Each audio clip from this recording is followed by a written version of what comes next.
So I just saw Him. This is a movie that a lot of people are clowning on. It's not doing too hot right now. People are taking their turns spitting at it.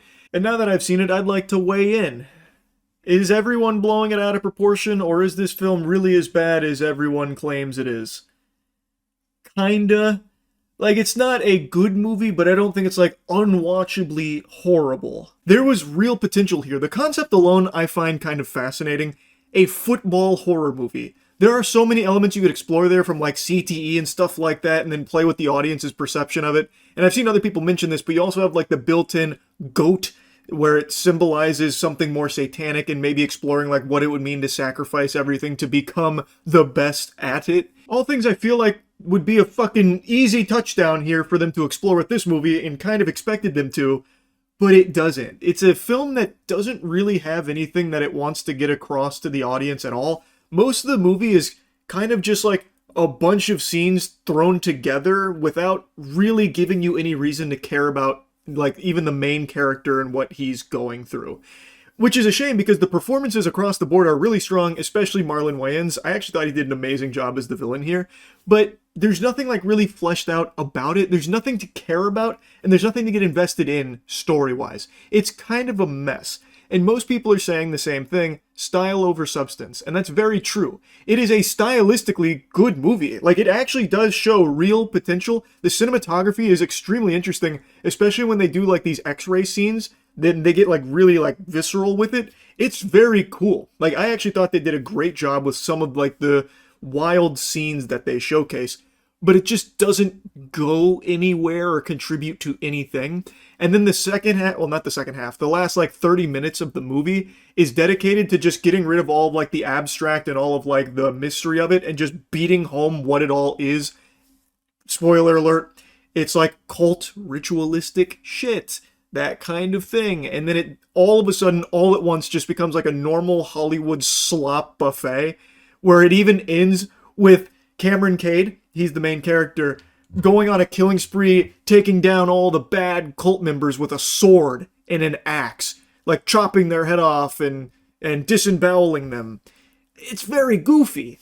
And it like completely betrays everything else the movie like seemed to want to be, like very artsy and very interesting like aesthetically. But again, like it just feels like this film didn't even know what it wanted to do with this concept. And it is a good concept, just poorly utilized. Also, I think a lot of people are extremely misled with this film. I've seen a lot of buzz about how Jordan Peele fell off. Man, is he washed? Because the marketing for him has Jordan Peele's name all over it.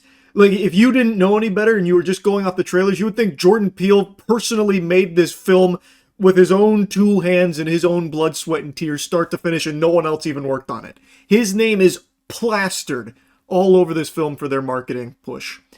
But he didn't direct this movie. He is a producer of it. He had, from what I understand, no hand in the actual making of this film. He was a producer. So this is not a Jordan Peele film, but because his name is like attached to it, they decided to go hog wild with that as like its main marketing hook. It's pretty shameful. It's very misleading. So a lot of people, I think, probably expected this to be a Jordan Peele movie, but it's not at all.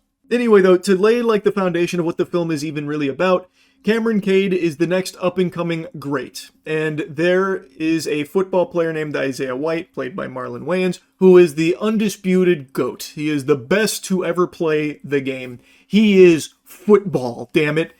And he is on the verge of retiring, and everyone's looking to Cameron Cade to fill his shoes. He has all the makings of being the next great. But he gets attacked and gets a very severe concussion that then ruins his chances of making it to the league because he has to skip the combine.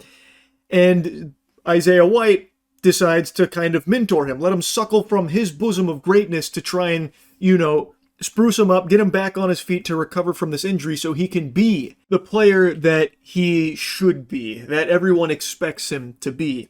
So he takes him into like his training camp, his boot camp, which is just hell.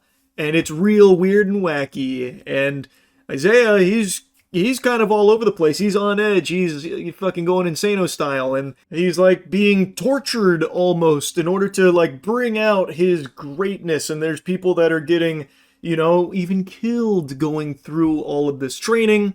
And you, as the viewer, are left wondering, well, what's it all mean? What's it all for? And the answer is crickets.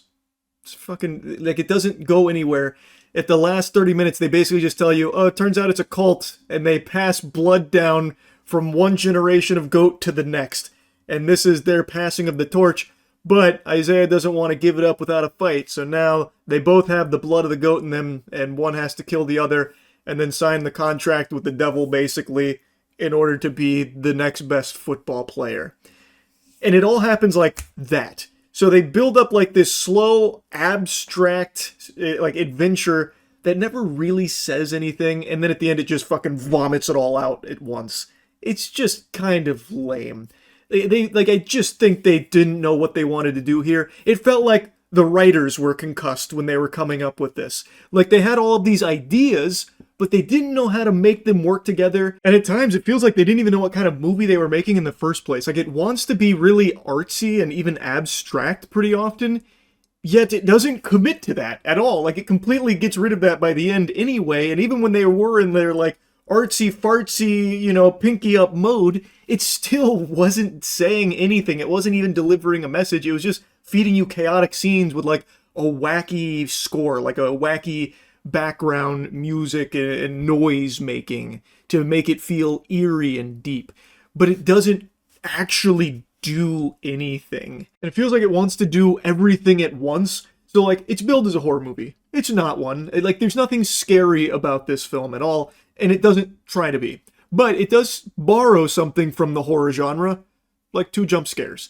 And then they introduce, like, these cultish fans of Isaiah White who only have maybe 2 minutes of screen time, where one of them comes in and tries to hit Cameron with a rock, but then she gets choked out and then thrown against the wall.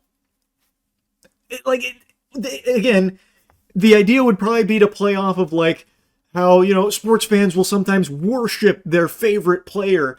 And, like, there's potential there to explore in a film, but this is not the one that does it. It doesn't even, like, begin to. It just takes, like, the general idea of it and shows you, like, a brief snippet without ever, like, diving into it or giving any kind of, like, actual commentary on it or a resolution to it.